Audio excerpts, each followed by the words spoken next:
आर्यपथिक पंडित लेखराम भाग क्रमांक 20। 12 सितंबर को मुकेरियां से चलकर दिन रात यात्रा करते हुए हम दोनों 13 की प्रातः जगरांव के वार्षिक उत्सव में जाकर सम्मिलित हुए। जो रहतिये पीछे से शुद्ध होकर आर्य समाज में सम्मिलित हुए थे, वे पहले इसी स्थान में पंडित लेखराम जी को मिले थे।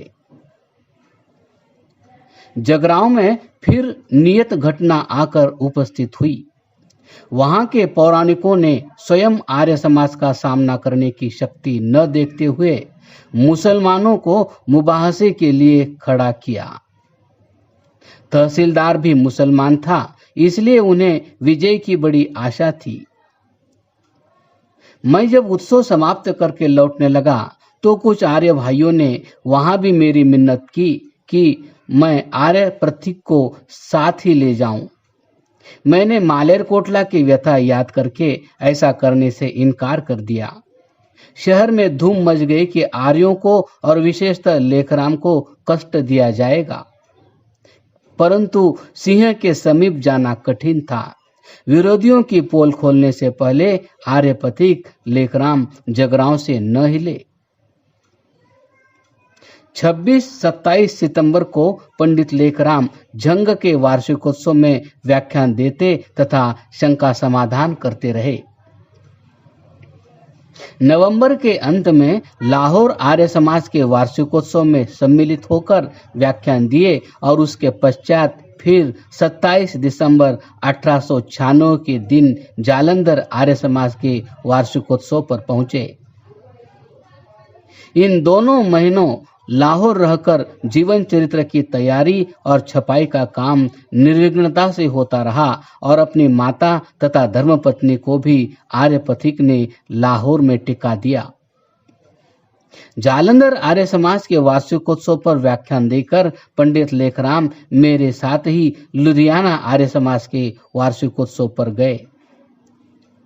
उस स्थान की एक घटना वर्णनीय है, जिससे पता लगता है कि प्रतिज्ञा के पालन का भाव आर्यपथिक को कैसा दृढ़ संकल्प बनाए हुए था।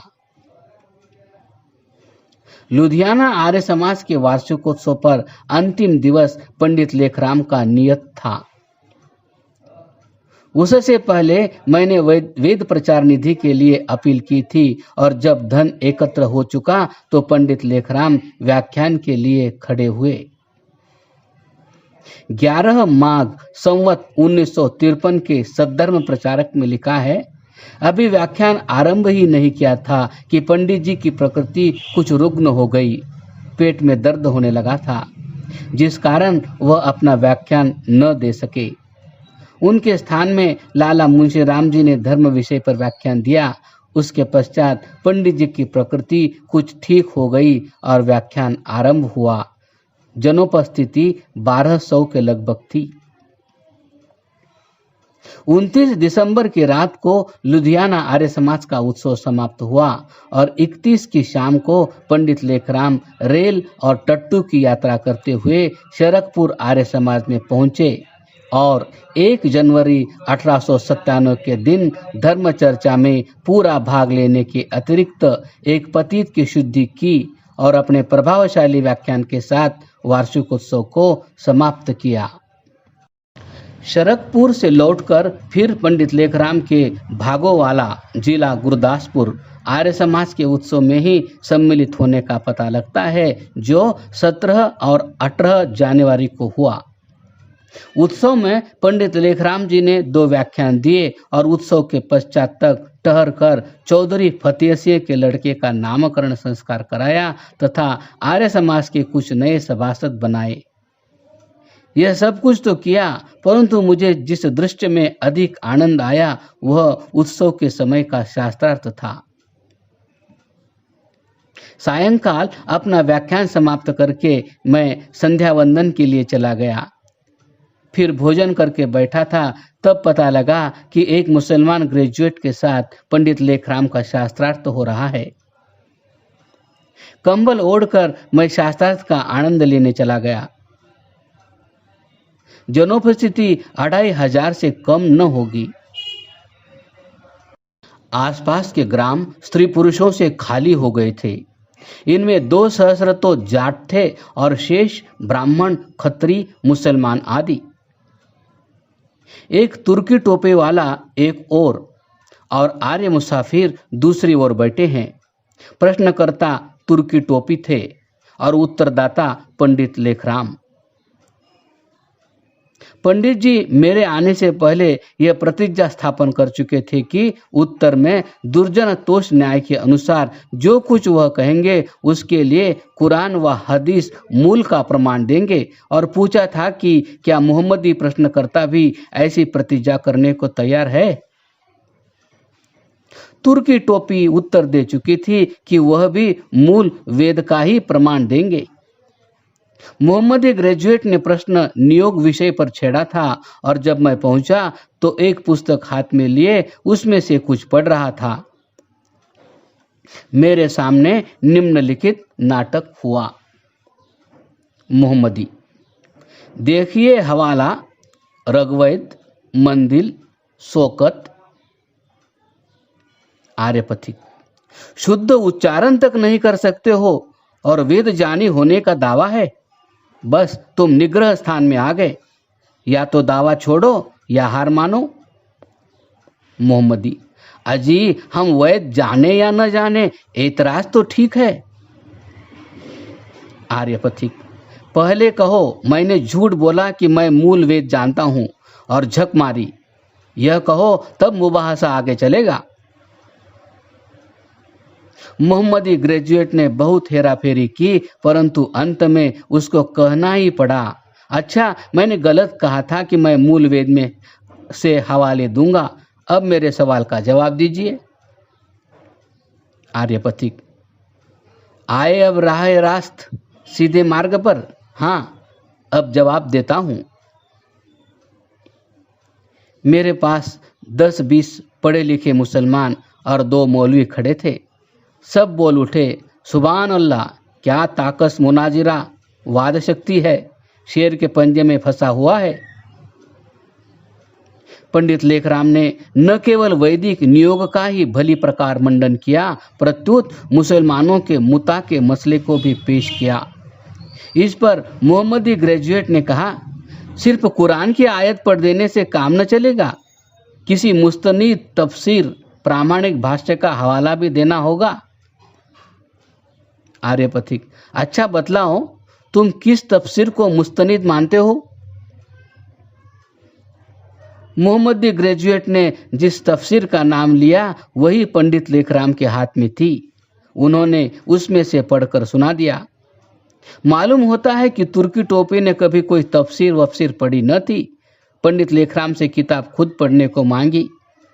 यहाँ पंडित लेखराम की हाजिर जवाबी काम आई। मोहम्मदी ग्रेजुएट मुबाहसी में एक स्थान में कह चुका था कि खुदा को बीच में क्यों घसीटते हो, क्या लाजमी है कि खुदा को मानकर ही मुबाहसा चले।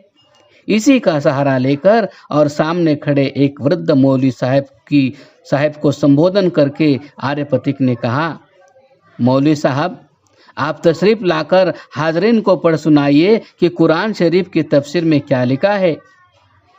इस दहरिये नास्तिक के हाथ में मैं कुरान शरीफ न दूंगा। मौलवी साहब को कोई आकर्षण शक्ति वेदी पर खींच ले गई और उन्होंने तफसीर के शब्दों को ज्यों के त्यों पढ़कर अपनी ओर से यह भी कह दिया, कौन कहता है कि कलाम मस्जिद में मुता का हुक्म नहीं है। सभा मंडप करतवल ध्वनि से गूंज उठा और सभा विसर्जित हुई। इसके पश्चात पंडित लेखराम जमकर लाहौर में ही जीवन चरित्र का काम करते रहे और उनके कहीं बाहर प्रचार के लिए जाने का पता नहीं लगता। मैंने भी उनका यह अंतिम व्याख्यान सुना। इसके पश्चात पंडित लेखराम का सबसे अंतिम प्रचार मुल्तान नगर में हुआ, जिसका हाल उनके पत्र से ज्ञात होता है। उन्होंने 4 मार्च को 11 बजे रात्रि के समय मंत्री आर्य प्रतिनिधि सभा को लिखा था, मेरे यहाँ 4 व्याख्यान हुए, खूब रौनक रही। मेरे सखर जाने की लिए यहाँ के समाज की सम्मति नहीं है, क्योंकि वहाँ क्वारंटाइन की बीमारी लगा हुआ है। मुझे आग्रहपूर्वक उन्होंने रोक लिया है और आपको तार दे दी है। मुजफ्फरगढ़ में दूसरा समाज होने की शंका है, इसलिए आज रात को वहाँ जाता हूँ। पाठक वृंद, आपने आर्यपथिक के जीवन के साथ साथ इतनी यात्रा की, आपका उत्साह बढ़ता गया और इस पवित्र जीवन के साथ प्रेम की वृद्धि होती गई। क्या आप अकस्मात इस जीवन श्रृंखला को टूटते देखकर दुखित तो न होंगे? मैं भी उसी प्रकार दुखित हूं और चाहता नहीं कि उसका वर्णन शीघ्र समाप्त हो, परंतु काल की गति के आगे किसका वश चला है। फिर भी मुल्तान के अंतिम प्रचार को विस्मृत करके सिर पर आई हुई आपत्ति को कुछ काल के लिए टालना चाहता हूं। मुल्तान में कालिज दल वालों की ओर से दूसरा आर्य समाज खुला हुआ था। उन्होंने आर्य प्रतिनिधि सभा के काम के विषय में कुछ भ्रम फैलाए थे, जिन्हें दूर करने के लिए पंडित लेखराम गए थे। पंडित लेखराम जी के मुकाबले में उन लोगों ने भी व्याख्यान कराए जिनमें पंडित लेखराम को अपशब्द ही न कहे गए, प्रत्युत सिखों को भड़काने के लिए उन्हें गुरु निंदक बतलाया गया। ऐसी अवस्था हो चुकी थी जब 4 मार्च को पंडित लेखराम का उस जीवन में अंतिम व्याख्यान हुआ। इसका आंखों देखा हाल एक सभ्य पुरुष ने 18 वर्ष हुए मुझे लिखकर भेजा था, जिसे यहाँ उद्धृत करता हूँ। पंडित लेखराम जी के व्याख्यान कुप्यवंगरी, गोरा और समाज मंदिर में होते रहे। मैंने जाकर मुसलमानों से कहा कि उनसे वो मुबाहसा कर लो। वो कहने लगे कि बड़ा आलिम विद्वान है, हम उसकी बराबरी नहीं कर सकते। एक दिन पंडित जी ने लाला काशीराम वकील को, जो उस समय कल्चरल समाज के प्रधान थे, और चेतनानंद जी वकील को समाज मंदिर में बुलवाया और उनसे कहा, देखो मिर्जा ने कैसी सख्त किताब लिखी है जो कि अनजानों को भ्रम में डाल सकती है। इसका उत्तर अवश्य देना चाहिए। आप लोग निरे लड़ाई झगड़ों में पड़े हुए हो।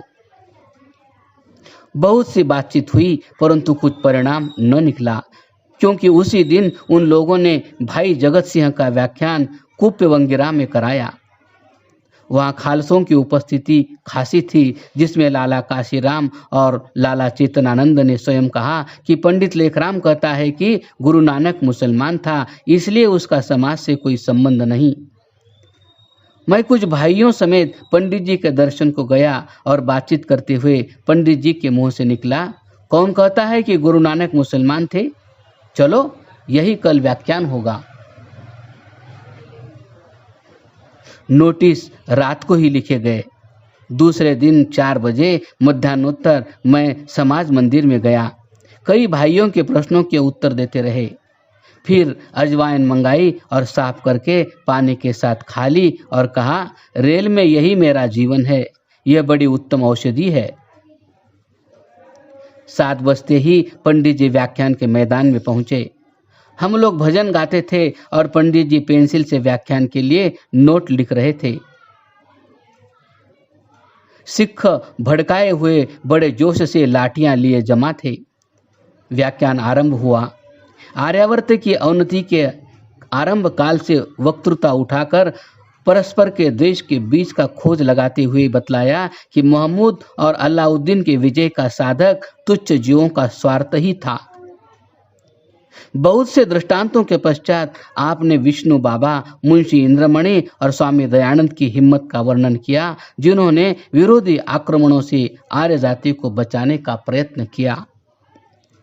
इसके पश्चात अपने विषय को लेकर मिर्जा गुलाम अहमद की सतवचन पुस्तक में से गुरु नानक के मुसलमान होने के विषय में लेख पढ़कर चारों ओर देखकर पूछा, यदि कोई खालसा बहादुर विद्यमान है तो इसका जवाब दे।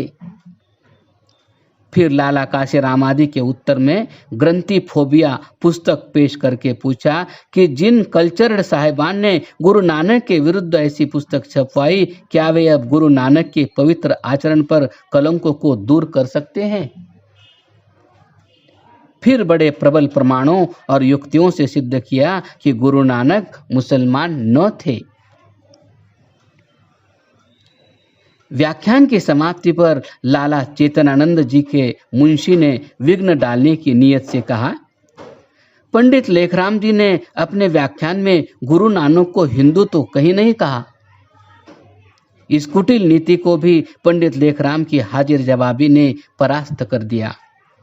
आर्यपथिक बोले, देखो बाबा नानक देव स्वयं क्या कहते हैं, हिंदू अन्हा अंधा, तुर्कों काना, तोहा विचों जानी स्याना। बाबा नानक जी जानी अर्थात आर्य थे, गुलाम हिंदू न थे। हमारे चरित्र नायक के जीवन की रंगभूमि में अंतिम जवनिका उठने वाली है। वो अंतिम दृश्य बड़ा ही मर्म भेदक, गंभीर और पवित्र है, जो अपने स्थिर संस्कार आर्य जनता पर छोड़ गया है।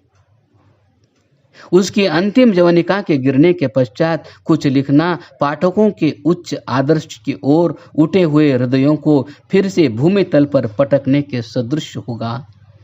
इसलिए आइए इस विचित्र जीवन पर एक व्यापक दृष्टि पहले से ही डाले जाए। क्रमशः